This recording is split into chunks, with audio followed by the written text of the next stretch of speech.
What you are currently watching is the Chinese Navy Aviation Z-20J helicopter.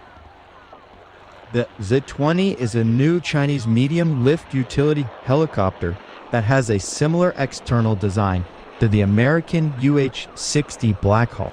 The Z-20 distinguishes itself with a unique 5-bladed rotor system and a more advanced fly-by-wire flight control system, which differ from the Black Hawk's design.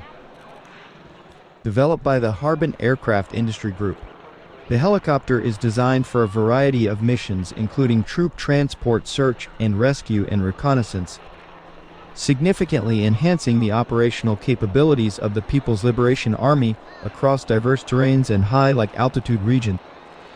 The naval variant, the Z-20J, is for shipborne operations. It can perform transportation, anti-submarine, search and rescue, and other tasks. Thanks for watching the video. Welcome to like and follow.